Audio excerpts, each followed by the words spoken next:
The FBI is investigating a cyber attack on a key Republican group. A spokesperson for the National Republican Congressional Committee told CBS News that it was a victim of an attack by a, quote, unknown entity. The NRCC says when it learned it had been hacked, it immediately launched an internal investigation and notified the FBI.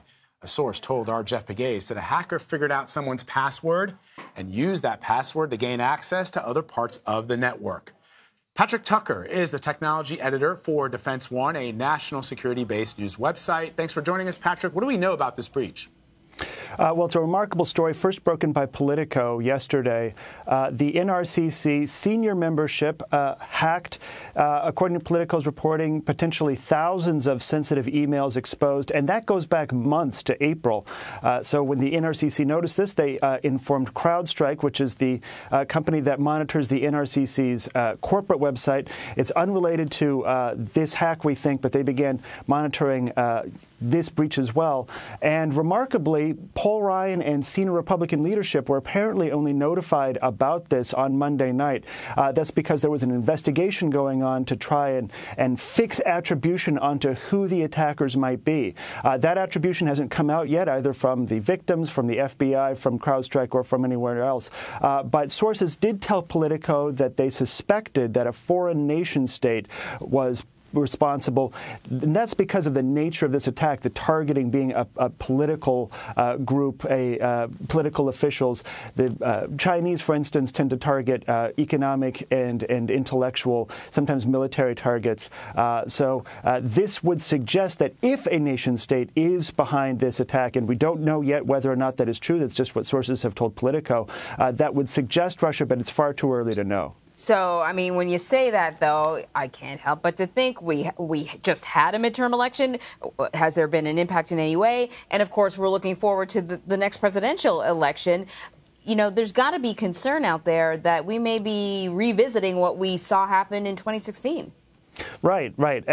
So far, the material that has been surveilled, and we don't know if it was taken, we do know that it was observed according to the victims, that has yet to show up on any third-party website. We have yet to see a continuation of what some of us call the weaponized WikiLeaks trend of 2016, where stolen email is used strategically to try and influence an election, to try and influence the public against one candidate or another. And that's in keeping with the way we know that the Kremlin has operated for years in Eastern Europe and, of course, in the United States in 2016. So the absence of that email showing up on a third-party website, if, in fact, this does turn out to be Russia, suggests a couple of things. Potentially that they're changing their tactics and techniques.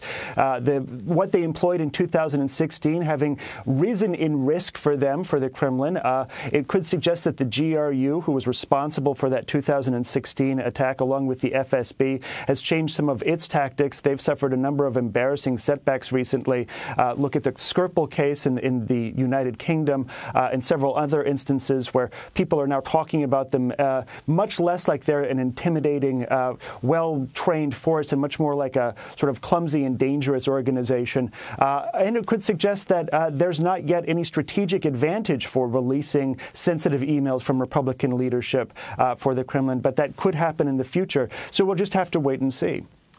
You know, looking forward to the 2020 presidential election, I mean, what needs to be done to prevent these attacks? Is it just as simple as telling people who I guess are incredibly smart, given the positions that they hold across our government, but that still have to be reminded to have a complicated password when logging onto their computers?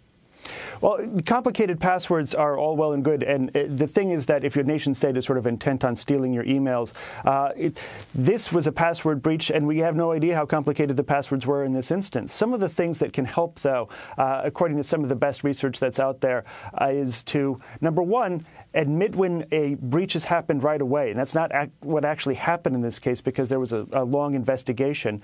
And that can help the public to understand the nature of the material that might come out and that can help you strategically later in the event that it does, because it can help you to reform the narrative more in your direction. That's what the Macron campaign did in France during their election. They actually anticipated they were going to be targeted. They talked about the sort of material that might come out. They actually set up honeypots or dummy accounts that they knew would be breached. And so when the material actually came out, it was interspersed with things that they had planted there deliberately, and that helped them better take control of the narrative. So really you have to assume that there's going to be targeting, that there might be email loss. You have to prepare a communication strategy in advance.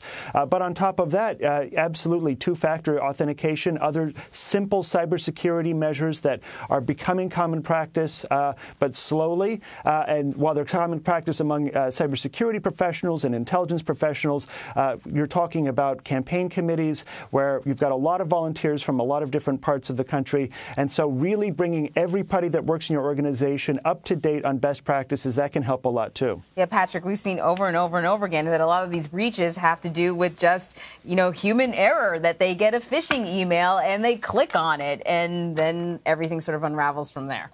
Right, exactly. It doesn't have to be high tech.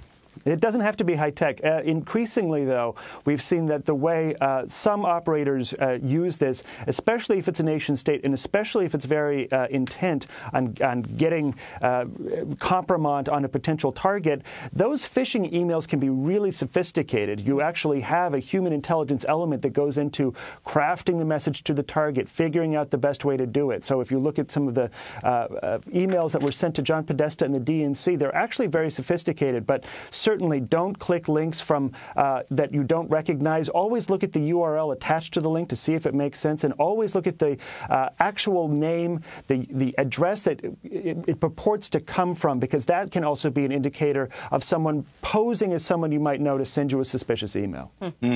Patrick Tucker, always great to have you to break this down for us. Thank you so much. Thanks for having me.